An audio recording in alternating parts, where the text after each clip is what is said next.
but I actually ended up hiring a live answering service just to handle those calls because the phone was ringing too much. So we look at numbers and you're impressed and I'm impressed that there have been so many form submissions, but at the end of the day, I might be more impressed that the phone has rang as much as it has. Business we've generated exclusively using the Carrot website.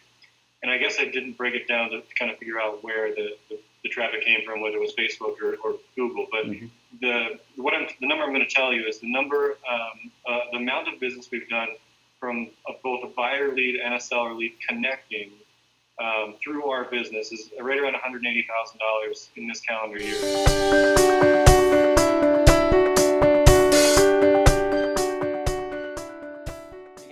This is Trevor with InvestorCarrot, and we've got a really, really interesting and fun, and it's going to be exciting diving into this case study and this story with my guest today, Daniel. And before we dive in, before I introduce you to Daniel, I'm going to give you kind of a quick little background, quick history here. So Daniel's been with InvestorCarrot anyway for, I don't know the exact time, but over a year, and probably well over a year. And it's been cool seeing just the communications back and forth that we've had. And every single quarter, I keep on seeing him step it up. He steps his game up even more and more. And then especially this year, him and his team are just crushing it. And you guys are going to see what they're doing. You guys are going to learn his story, how they got started. He's in the Baltimore market, but he's also going into other markets as well, which is exciting. So he'll be able to kind of walk you through what their strategy is, or at least their thought process on how they may go into other markets. And we're going to walk through also how he got started in his business, how he started leveraging the web. They do a lot of work with generating cash buyer leads online, and they're doing amazing work with Carrot on that. I think the number right now is like over 1,600 or almost 1,700 cash buyer leads through Carrot in the past year and a half. We're going to be able to see about 150 of them on this one website that he switched over to recently with Carrot, and it's going to be exciting. So I'm going to just dive in. We're going to introduce Daniel, and we're going to go from there. But Daniel, welcome aboard. And just so people know how to spell his name and how to see it, you can see it there on the screen. It's Daniel DiGiacomo, and out of Baltimore on the East Coast. And like I said, he's investing in multiple markets now. But welcome on into the call, man, and I'm excited to finally connect and make this happen. I'm excited to be here. So a quick question for you. So do you actually use the treadmill in the background? I had to ask I do. Yeah, this one here. Yeah, every now and then. So I've seen you on Facebook, guys and gals. If you're not on Facebook, or if you are on Facebook and you want to connect with other investors who are making stuff happen, one of my favorite things is following people who are always positive, always making stuff happen, and kind of up your energy. And Daniel's one of those guys, especially on Facebook, where he's always posting pictures of cool stuff they're doing, even just interesting, quirky stuff that has nothing to do with real estate. But you can see he's coming at it from a really positive mindset. So go find him on Facebook, connect with him, and who knows, you may end up doing business with him later. But that's one part of real estate that I think a lot of people join this business or this industry for that freedom, for the flexibility, to have that better mindset, you could say. So before we dive into your story and stuff, man, what's your philosophy? It's going to be kind of a weird question here. What's your philosophy in life? Why are you so positive all the time, or at least you seem like you're more positive than the average. Kind of you and I are very similar. What's your outlook on life, and how is real estate really helping you live that life that you want to live? That is a great question. Well, of course, you're only looking at what ends up on Facebook. The filtered version, I know. It needs to be super positive publicly. I mean, but even when things aren't going perfectly, what drew me to real estate is just being in control. I mean, I'm a little bit of a control freak, and so I wanted to kind of manage my own business. I want to manage my own income, and real estate seemed to be a way that I can do that on a micro level very quickly. So, from a very early age, I knew I was going to be an entrepreneur or a business owner or something along those lines, and I think real estate kind of sucked me in, and I don't think I'll be giving it up anytime soon. I love it, man. I love it. So let's kind of dive into your story now. Where you got started, what your business is, what it's called, and give people a good snapshot of your background. Sure.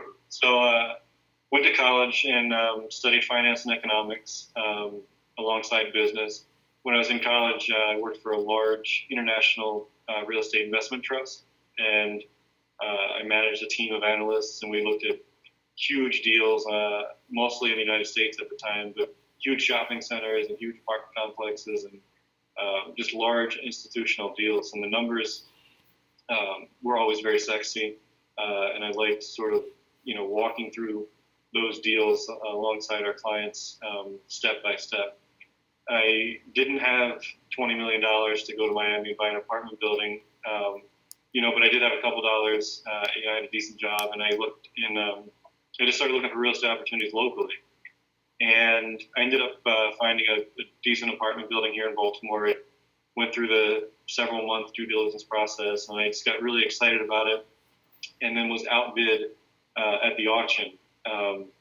It's a blessing, I think, that we didn't end up buying that property. It was a $600,000 or $700,000 renovation that I don't think I was ready for. But I didn't get discouraged. I kept kind of kicking around smaller investment properties in Baltimore, and I ended up buying a couple of single family rentals. And I think I got pretty lucky with the first couple of rentals I had. And I thought long term I would just be some sort of mildly successful landlord.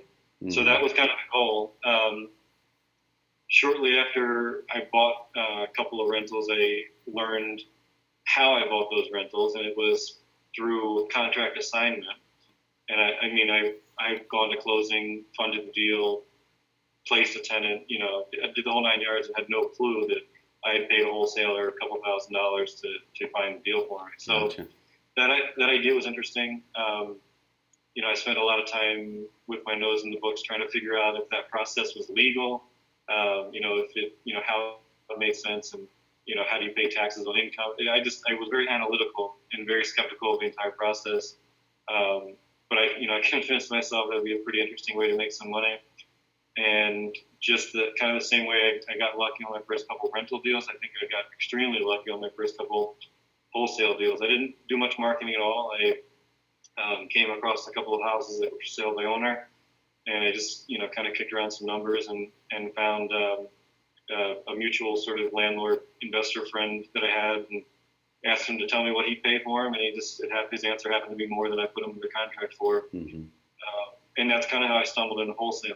I actively wholesaled for a couple of years. I made a lot more money than I anticipated, and then I got involved in some other small business stuff in Boston and in New York, and kind of stepped away from real estate for about a year or so, and managed those businesses. And then I came back to Baltimore a couple of years back with a little bit of a vengeance, and started buying tax liens. Mm-hmm. So that's the maybe a little bit longer elevator pitch, but that's kind of been how I started as a landlord, and now I'm still a landlord and I still wholesale, but the primary focus now in terms of investment is tax liens. Okay. So on the tax lien side of it, and this call, guys and gals, is not specifically about how to do tax lien investing, but we may be able to twist Daniel's arm to come back sometime and kind of dive into a little bit how that works. But so people who are not familiar with it, there's properties that are behind on taxes, right? And then you're doing what are you doing to find those properties to acquire the deal, and then what are you doing to then sell the deal so people can kind of put it all together in their mind how this is working? Well, we only buy liens or portfolios of liens from the municipality, so from the city. So we're not doing any sort of marketing to an owner that might be behind on taxes. That's kind of a whole other strategy for a wholesaler or an investor. But we show up to the auction. Obviously, we do a little bit of research before we end up there, but we end up going to the auction here in Baltimore City. Each city or county would have an auction either annually or biannually, likely. And whatever is included in the auction, we're going to be bidding on. And then we're bidding on the opportunity. Again, we do pay the tax off at that time, but then we are bidding on the opportunity to collect the tax amount plus a pretty reasonable interest. Mm-hmm. So, and interest rates are, again, defined by the municipality. So in Maryland, it's anywhere from 14 to 18% interest is what the investor can charge the owner. Okay. So we buy the lien, and then we, kind of like a debt collector, we spend about a year or so trying to collect on that debt. And if we don't, then we move forward with legal action, which starts with a judgment and ultimately might end up in foreclosure. But at the end of the day, we either earn the money back plus interest, or we end up taking a property. Those are the two very simple outcomes. There's a lot more that obviously goes into the business, but those are the two very simple outcomes that we look at, and we hope to either make as close to 18% as possible, or we look to foreclose on the property and sell it for some sort of profit. Cool. So then, if you guys foreclose on it, you may hold some of them, and then kind of switching over briefly, then we'll get back into this other line of thought. But so with the web, specifically with InvestorCarrot, you're using that to generate a lot of cash buyer leads, and we're going to show that here, guys, in a second. And so, are you then leveraging the cash buyer leads for both your tax lien properties and your wholesales, or kind of what are you doing with the cash buyer leads you're pulling in through the web right now? Well, anyone that's in the real estate business knows how valuable a real cash buyer lead is, and they also know how so few cash buyer leads are real cash buyers. So what brought me to InvestorCarrot was, or to Carrot rather, was to try to figure out how I can present the largest potential platform across kind of a niche, in my case, Baltimore. How can I appear to be the biggest player in Baltimore, and how can I attract the most people, and then leverage those leads across every part of our business, whether it's selling turnkey rental properties or properties that need renovation, wholesale, tax lien, owner financing, whatever it is that we're trying to do. That cash buyer lead ends up being a pretty important part of the business. Okay, cool. So I'm looking at the website right now, and we'll kind of go through what your guys' strategy is. So just kind of reverse here, guys and gals watching this. So Daniel started off by buying properties and holding them, and in the Baltimore market, and then he started doing some wholesaling. They do a lot of tax lien investing now, and they mainly leverage the web right now for their cash buyers, but they are getting deals done from motivated seller leads. They're getting online too, which we'll touch on here in a bit. But I'm just looking at your site right now, and this is a Carrot main company. We call it a main company credibility site, and it kind of pulls double duty. I'm almost like triple duty, where it's your credibility site. So when someone lands on it, it gives you that instant credibility. It's a professional looking site, but also structured to perform well. And then if people are looking for investment properties, we have our landing pages here that convert pretty darn well over here, which are churning a lot of cash buyers. And we'll show you guys where these cash buyers are coming from. We'll take you into the back end of the analytics system and show you guys exactly where the leads are coming from, whether it's Google search or Craigslist or even Facebook marketing, which Daniel's been doing a lot of Facebook marketing lately. But most of the leads end up coming through here, through the squeeze page, which this is built into the InvestorCarrot website by default. And then, are you using this particular website anymore to post properties? Because I know you're in a transition where you have upgraded things and changed things a little bit. Yeah, so it looks like this one, you guys haven't moved the pictures over from the other one yet. We need to work with you on that. But you are posting a lot of your properties in here for sale. So how are you guys, kind of walk people through, once you joined Carrot, what was your strategy moving forward to build that cash buyer list that we all know is so crazy valuable? And how's that panned out for you guys so far? What have the results been? Initially, the results were a little bit slow, and what I'd like to address is our lack of custom content. And I think immediately what we decided to do was start posting some properties online, building some content. People can kind of see in the property listing, we talk about the neighborhood quite a bit. We try to include details that we try to include a great deal of content. So the chance of someone stumbling on that property listing on the internet is pretty high. And that has happened quite a bit. I mean, I'm a little bit of a kind of a numbers or data freak, and I do spend a lot of time with my nose buried in Google Webmaster Tools or analytics. And people do stumble on our property listings quite a bit. So that's kind of one of the things we did early on, and it really helped increase organic traffic. Another thing that I kind of noticed right away is that I get a lot of phone calls. I get almost as many phone calls as I do form submissions. Hmm.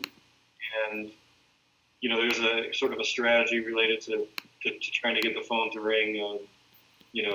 We've noticed that using local phone numbers tends to work a lot better than 800 numbers. Mm-hmm. There's all sorts of things we tweak, but I actually ended up hiring a live answering service just to handle those calls because the phone was ringing too much. So we look at numbers and you're impressed and I'm impressed that there have been so many form submissions, but at the end of the day, I might be more impressed that the phone has rang as much as it has. That's cool. So, That's cool. So we're talking, like I said, guys and gals, Daniel switched over to a new website on our platform, and we're working on migrating his old leads over. But so just to kind of show you guys the scale that you can achieve if you put in the focus, put in the work, like you said, one thing that a lot of people, there's a misconception with the web is that you can throw a website up, do a couple things, and you're just gonna have a stream of leads coming in and not have to do much. Now, has that happened to someone before? I'm sure it has happened to someone before, but in general, if you want to get good results that are sustainable and long term, you got to put in the work. And we have great training. We have our mastermind calls every single week to help you through it. But right here, so I think it was about a month ago, I believe, Daniel, when you guys switched over to this website, and I guess we could even see, but I think it's about a month ago. So there's 155 new cash buyer leads in here since. So today is end of the first week in October. So August 26th was the first one that came in there. So we can see 26. So he's getting multiple leads a day that are cash buyer leads.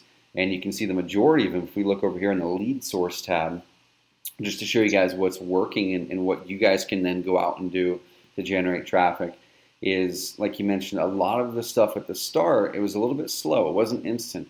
But then he started posting very detailed property descriptions.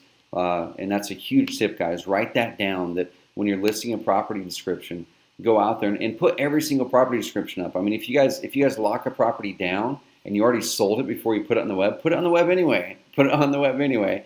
Write out a good description, mark it as sold in our system, which is really easy and quick to do.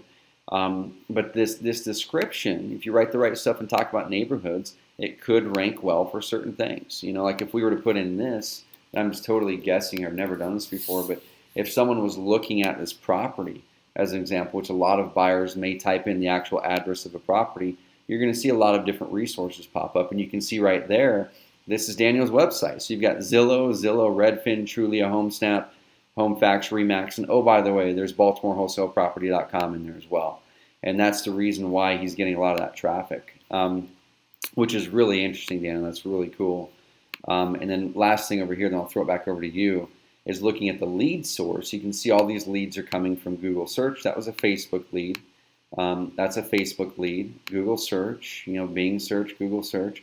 So how long do you think, Daniel, it took from the time that you launched the website, that you started implementing, before you were getting consistent cash buyer leads through Google anyway? How long do you think that took?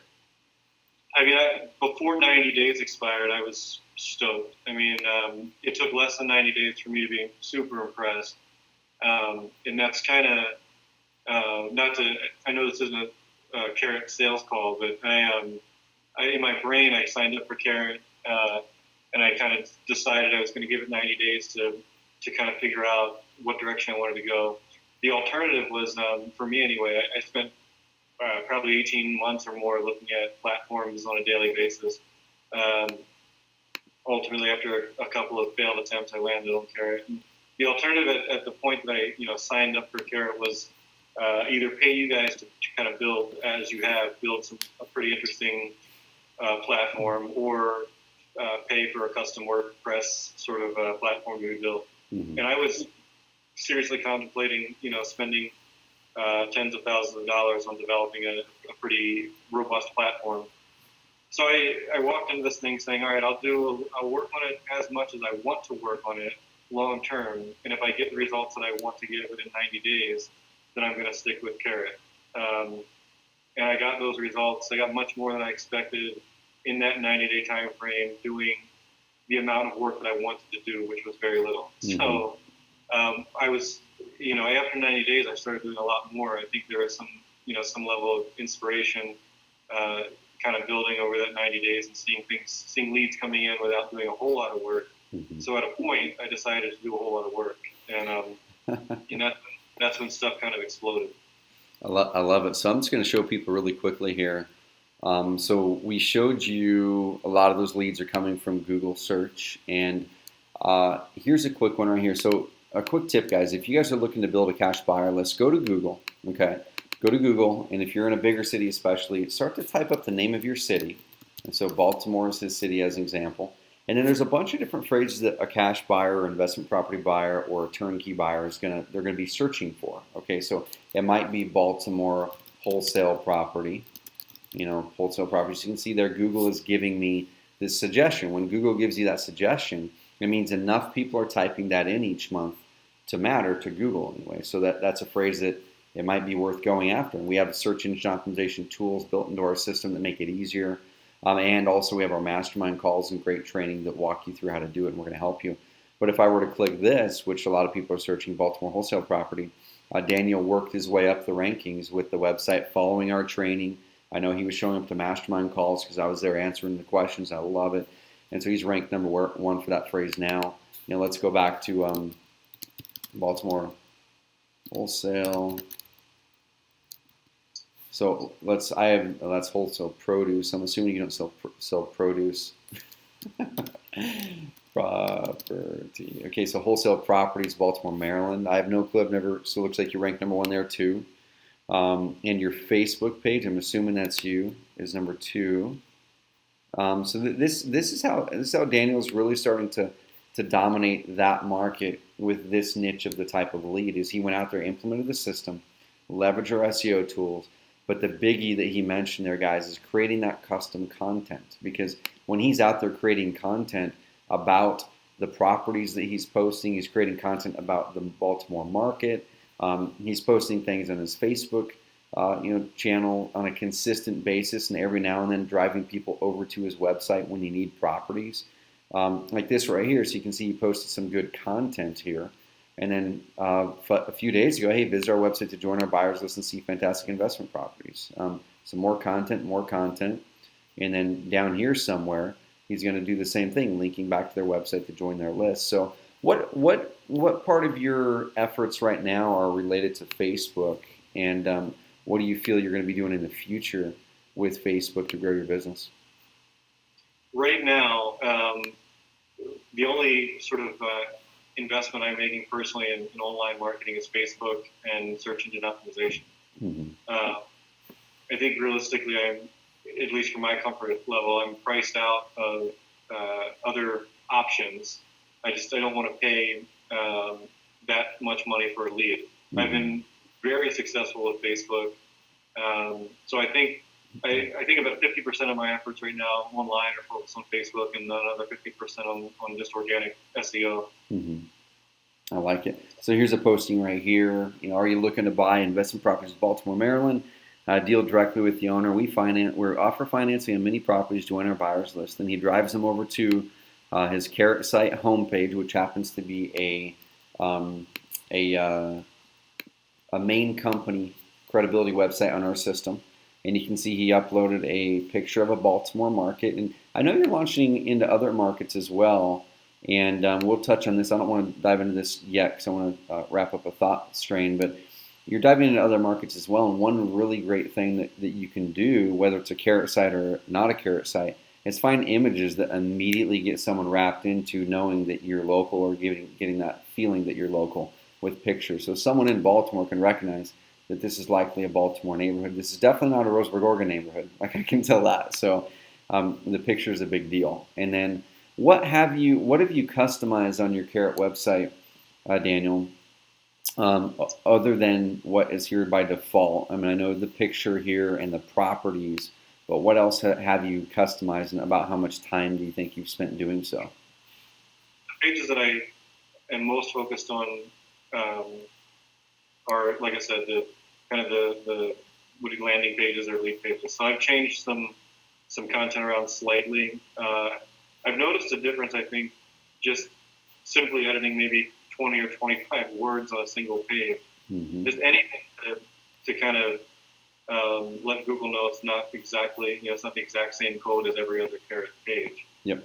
Exactly. So I haven't really made a ton of changes. I guess you just clicked on testimonials. I've added a ton of content, and I've definitely seen some of that testimonial content in searches that I've done. Mm-hmm. I've added content where Carrot allows you to add content, and I've made very minor changes in almost every area where Carrot will allow you to make those changes. The other thing I've done is we've manually gone through and did a relatively comprehensive edit on all of the content packs that Carrot has, and I think that's been incredible too. It's for us, it's great to have sort of a framework, the blog post framework, and from there we kind of tweak it a little bit. I try to kind of add a little bit different character to the article, and that's been pretty helpful too. You have to edit every single blog post? Absolutely not. But I think it's been something that's helped us tremendously. Yeah, and I'll show people really quickly what you're referencing there. So Daniel's in our Content Pro plan, and we have these content packs, and we've adjusted the plan a little bit as we've gone so we can better systemize it on our end, and we've kind of reignited the effort. But we come out with 3 content packs a month now, one for sellers, one for buyers, and one that's going to kind of go between rent to own, private lending, that kind of thing. So the third one will bounce around a little bit. But if you wanted to launch let's say a probate pack of 6 articles, our system then goes through and using our short code technology, automatically puts in your city, your phone number, your state, the different things. Then we spin that article a little bit in the spots that matter to help it give it a better chance of looking more unique for you and your city. And also potentially ranking well for phrases that we know for a fact that people are searching. Because all of the articles that we write, and we suggest you guys do the same thing with your own content, have a very clear intention with what you're doing with your content. Like Daniel mentioned with his properties, he has a very clear intention of making sure there's good content on there. So potentially that property address or the neighborhood, or that website could pop up when someone's Googling that neighborhood. Right here, all the content that we write and then put into our Content Pro system is based off of our research. We're not just making up these things. We know for a fact, based on our research, that sellers, buyers, tenants, what have you, are searching these phrases, and then we inject in your local city and other markets or in other details to make it local for you. And then, like Daniel said, one thing that we really suggest is leveraging our system and our content as a framework more than anything. Okay, you can totally leverage it and not change anything, and it will convert well. But if you really want to compete insanely well with SEO, leverage our content, the framework, dive in and tweak it up. So that way, rather than writing an article from scratch and spending an hour or 2 or 3 doing it, or paying someone else to do it, $50, $100, whatever it is, an article, you can launch right here 6 articles. And I'm just going to say, let's do a post a week. Let's launch it the 14th, and every week from the 14th on, we're going to automatically post these content packs that are going to be specific to your city. And then you could dive in there after you do that and edit them up a little bit. And that way they're not the same as the person in the next investor in your market. So, and I know you guys are also you're gonna be taking it sounds like, and doing some more of your own custom content, right? You guys are gonna start writing some custom content in addition to the content packs. Yeah, I like it. Go ahead. Yeah, I think our goal is to just be able to change something on each website that we host with you guys, change something at least once a week. Mm-hmm. So, and the time commitment's very small. If I can sit down once a week and make a couple of small changes, that I think in the long run will help us create it. Totally. So 2 more things, and we're going to wrap this case study up, guys and gals. One thing is the strategy you guys have moving forward now, and I don't suggest people start with this, and you didn't start with this either, but you guys are now going into other markets, and you don't have to give any details on what markets or whatever you don't want to give, but what was your thought there on when was the right timing for you guys to go, okay, we're doing a pretty damn good job in the Baltimore market. We've locked down a good hunk of the search energy, the search results that we can lock down. We're going to continue to improve that. But we think it's good timing now to put energy into other markets, even outside of our state. What do you think was the best timing for that, and why did you guys make the leap? Well, it's a great question. Going back to the being in control and sort of designing the life that I want, my moves in real estate have been pretty selfish. At some point, I'll be finishing the building of a second home in Florida. So naturally, I'm not gonna retire, and I'm also not gonna come back to Baltimore once a week. So Yeah. at some point, as I built a system that, in a way, not to oversimplify it, but in a way manages itself here in Baltimore, I'd like to replicate that system in other markets. And again, my business is sort of driven from the position of a kind of larger institutional tax lien investor. So as long as the climate makes sense as a tax lien investor, that's where I'd be looking to build sort of a decent footprint in the real estate space. I mentioned Florida. Florida is a huge market that's kind of right up our alley. The metrics make sense. Everything makes sense. And we'll be spending a lot of money in Florida in 2016. I saw how quickly we ramped up the buyer leads here in Maryland, and I'm just kind of putting the horse before the cart and going to attract as many cash buyers as we can in Florida before the first quarter of next year, when I'll actually have something to sell in Florida.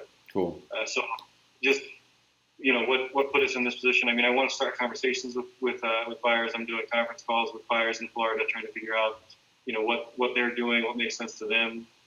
And I think something I said on Facebook the other day is, if you find the right people, making money won't be a problem. And I think that's what we're using, sort of the Carrot platform, to help us find the right people, and it's going very well. So we build those relationships, and then ultimately end up having a lot of properties to sell.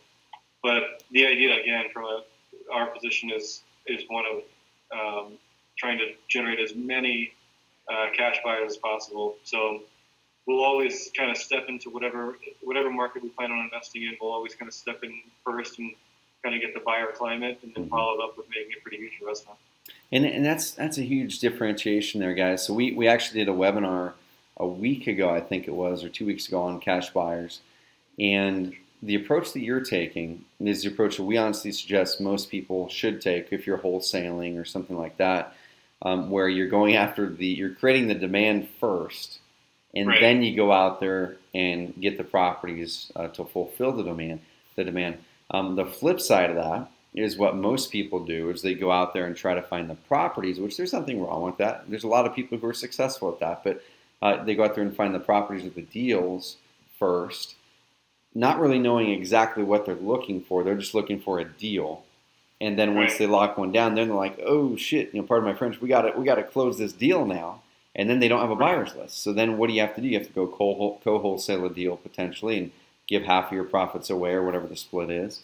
Or to start hustling, and you're posting your deals all over these random Facebook forums, like throwing out a prayer, So for you, what is the biggest difference, if you had to put it like in a sentence?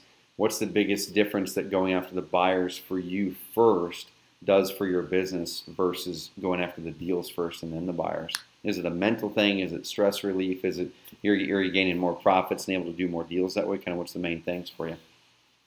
I look at every new market as a new business, and I look at every new business needing a proof of concept. So I know what numbers look like in Baltimore, and I did Baltimore backwards. I mean, I got property heavy, and then I found buyers. I'd like to prove all my concepts in all my new markets before I'm actually invested there. So this is more than a sentence, but essentially I let the market tell me what they want, and then I make sure I give it to them, versus trying to kind of figure out on my own what the market wants, and then getting stuck when I actually, made the wrong determination. So, I want to have I want to have quality conversations with guys and girls that have a lot of cash, and I want them to tell me what they're doing, and then I want to find a way to do it better and sell it to them. I like it. So let's kind of shift the conversation. This will be the last little segment, and we'll let people know where to contact you here in a bit, how to follow you on Facebook, and potentially work with you on deals in the markets you're going after. But I want to shift the conversation a little bit more specifically now to the web side of it. And of course, there's a very obvious reason.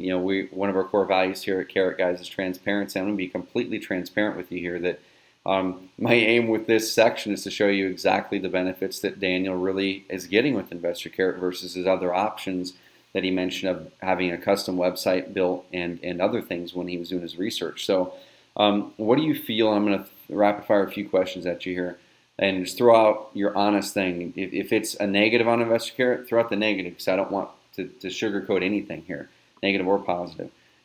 So what do you feel were the biggest things for you that made you want to choose InvestorCarrot initially versus going and getting that custom WordPress site developed or whatever? What was that initial thing? It's like, here's why I feel that this is the right path for me to test at first. The short answer is the Carrot makes all the decisions for me. Mm-hmm. And what I mean by that, you and I both mentioned it several times on this call, the framework exists, and all I have to do is sort of tweak it, or even for that matter, even have someone on my team tweak some things. It's not, again, the framework exists, and I don't have to put a whole lot of energy into sort of building that framework. Mm-hmm. When I say framework, I'm not talking about pages and code. I'm talking about ideas and content. So, that I think that's what really intrigued me.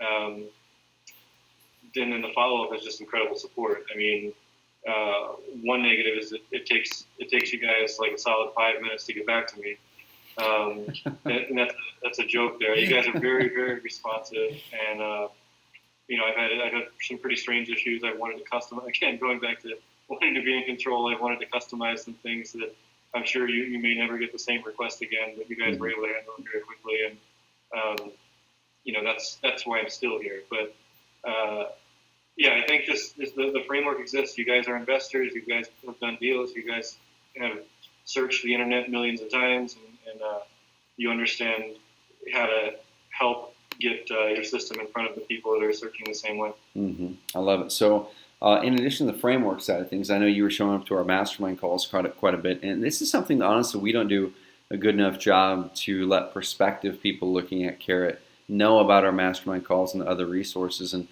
some people will go, well, heck, it's a WordPress-based website, which technically the code base is started there, but there's so much more. And how has the training and mastermind calls and just the support helped or not helped you during the process? Is it something that's like, that's cool, but I could have got the same result without it in the same amount of time? Or is it like, man, that training support and the mastermind calls really helped accelerate things and get me through roadblocks that would have taken me a lot longer elsewhere? Kind of what's been your experience with that side of it?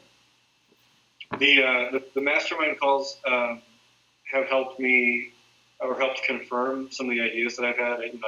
I've struggled with, early on I struggled with some keyword placement and some SEO sort of things. And I had some ideas and I've done some research and I thought I knew what to do, but I wasn't completely sure. And then I would jump on a mastermind call and hear another Carrot subscriber with the exact same question. And then you guys, one of you all would answer with the same sort of content, the same sort of answer that I came up with. So really just confirming that that we're all sort of after the same goal and we all sort of have the same ideas. And I think I've been corrected a few times with just some different ideas, which I think has been helpful. If I've got an idea and then someone jumps on the call and just tells me it's not working, then I'm glad I won't invest any more time in some idea that's not working. I love it. I love it. So let's get to numbers, if you don't mind speaking numbers, because I know whenever I'm reading through an article or whatever, my eye just like zeroes in at the numbers because it is an interesting and sexy thing. So you don't have to say specifics, but I know you guys are doing multiple six figures in business a year right now, and not all of it's from the web, but a hunk of it is from the web. What have you guys done in the past year and a half, or whatever time frame you want to throw out?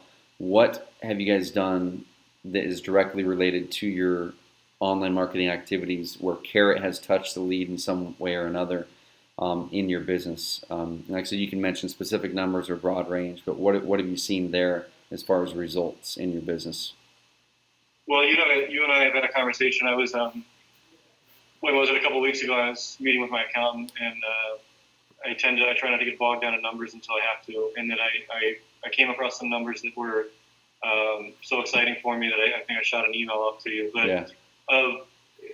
just of deals that and again, I hope this is inspiring. I'm not typically the sort of guy that puts a lot of numbers on Facebook or publicly or whatever, but the point is that the little bit of work that we've done has really worked. And the number that I told you was of the business we've generated exclusively using the Carrot website. And I guess I didn't break it down to kind of figure out where the traffic came from, whether it was Facebook or Google. But the number I'm going to tell you is the amount of business we've done from both a buyer lead and a seller lead connecting through our business is right around $180,000 in this calendar year.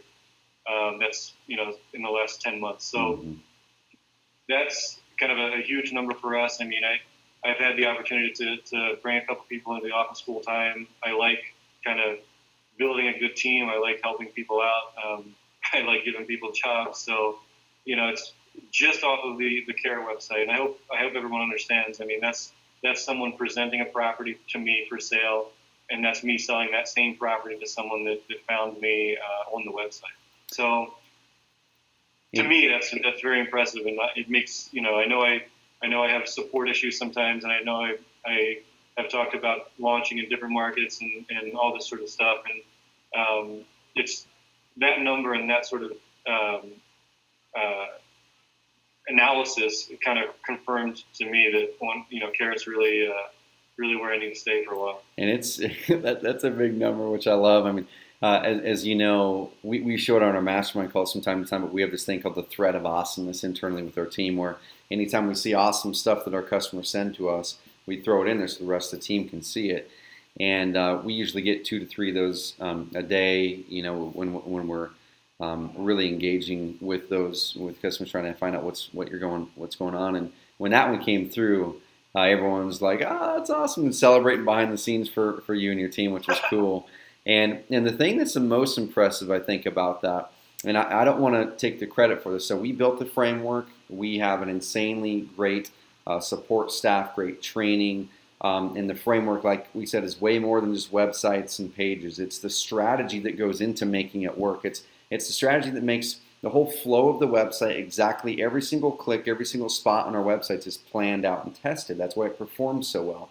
That's why Daniel's able to send traffic to this thing and not be a conversion rate expert, and it's converting cash buyer leads like crazy for him. Now, if you had to go out there and create your own website, you'd have to first of all find out what kind of technology you're going to use, and hopefully you're going to set that up right so it's going to be fast and it's going to serve up quickly, so it's not going to be hurting your search rankings or conversion optimization. Then you're going to have to plan out the content in your website and how it's going to flow and be effective. Then you're going to have to write out the content in your website and make sure that it's going to be effectively converting the person and building credibility. Then you've got to plan out how to actually get that in front of people and optimize the website well for search phrases people are actually searching. Then you've got, you can keep on going on. Then you've got to find a way to manage the leads, and we integrate with Podio. We're coming out with a better integration there. But there's all these things that we just basically take care of for you, giving you this insanely huge jump start, then the support to crush it, and then you can take it, tweak it, improve it, drive traffic to it the way that we teach you.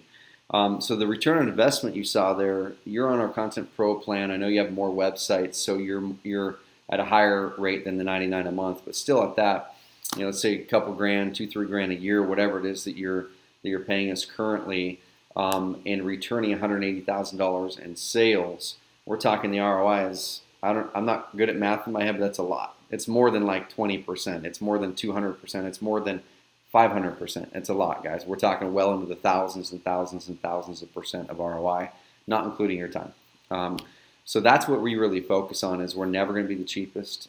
We're likely going to be at the higher end of the market, but we're always going to strive to help our customers get the highest return on investment and more cash in their pocket, which in the end matters the most in our opinion. So, Daniel, man, we appreciate the heck out of you. And whenever we look at our customer base, and we're always kind of pinpointing our customer avatar, our ideal type of customer going after.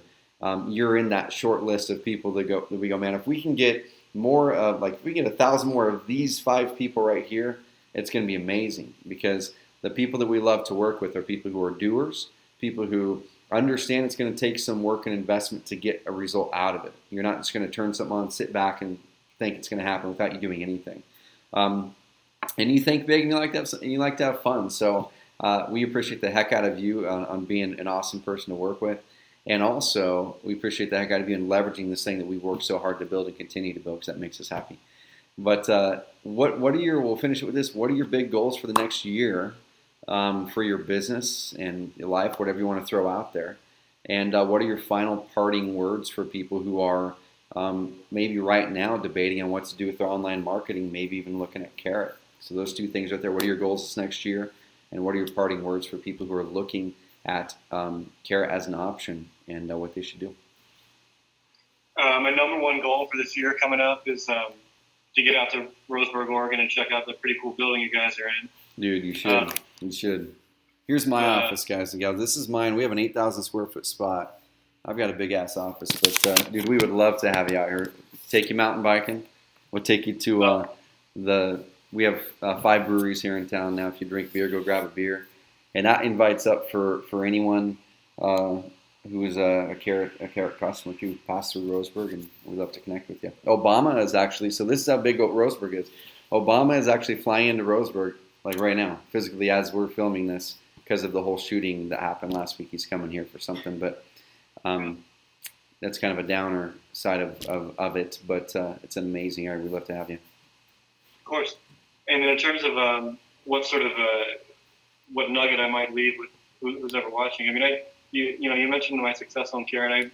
I meet a lot of people on the internet because they find my website, and then they ask me questions about managing their website. And the first question I have is, are you using Carrot? Because that's a platform I understand. That's a platform that I've learned to manipulate very well. So I push a lot of people towards Carrot, and I don't think I do this as much, but I'm very happy to kind of promote Carrot as best I can. The second part of that is if you're kind of just sitting around trying to figure out what to do with your website, I'm confused because you know what to do with your website. Just you have 30 days to figure out whether or not Carrot's going to work for you quickly. And if chances are, if you haven't figured out what to do with another website, if you're willing to put any sort of work into it at all, Carrot will work well. Mm-hmm. And if you're not willing to put any sort of work into it, then maybe you just shouldn't be on the internet. You shouldn't be investing in general. Is the thing, because if you're not going to invest the time, work, and energy into a process that we know and we have proven works many, many, many, many times, then it's going to be really tough for you to close the deal and keep that consistent. So great advice. And guys and gals, reach out to Daniel so you guys can connect with him on his Facebook page right here. So if you go Google Baltimore Wholesale Property or put that into Facebook, you guys can connect with him over there. And I would actually urge you guys to go over here right now and click like his Facebook page there, and follow what he does, because he's doing some big stuff, and you guys can learn a lot from what he's doing in his business, whether it's through his website, whether it's through his Facebook, and just his mindset as well. So make sure that you align yourselves with people who are doing big things and are thinking of solutions, not problems, and Daniel's definitely one of those people. Is there anywhere else that people can connect you that you want to direct them to, or is the Facebook page the spot? I mean, the Facebook page is great. I'll be happy to connect with anybody that's a doer on my personal Facebook page, and I'm not super guarded on the personal side either. Just connect with me. If you wake up every morning and are doing something to advance your career, then give me a shot and let me know what's going on. And if I can help, and if I can't, I'll hopefully be able to point you in the direction of someone that can. I love it. Well, thanks guys and gals for hanging on for this case study call. Daniel, thank you once again. And dude, get your tickets booked. Let me know when the dates are going to be. And like I said, we'll set you up out here and have a fun time. So just let me know, and I'm serious about that too. Just let me know. I'd love to have you out there. If you're serious about it, I'm serious about it. I'll be there. You probably see I try to get on the plane as often as I can. So we'll get out there. I've never been to Oregon at all, so I'm excited. You'll have to for sure. Well, thanks guys and gals. If you find that InvestorCarrot's a fit for you and your business like Daniel has, we'd love to work with you. And you can just go to oncarrot.com and check it out. Go to the pricing and plans page. The Content Pro plan is the one that Daniel's in and most investors are in under our platform. And you're going to get up to 3 websites on there. You can always add more. You're going to get access to that weekly mastermind call that Daniel mentioned, our Content Pro system for helping to automate some of the blog post stuff, and a whole bunch of other support. So we'd love to work with you if you're a doer, if you're what we call a high-achieving investor, and value return on investment more than saving a couple bucks. And we'd love to work with you. But Daniel, thank you very much, man. Congrats on the success this year, and look forward to seeing what you're going to do next year too. Thank you. Thanks, Trevor. Hey, thank you guys. Bye bye.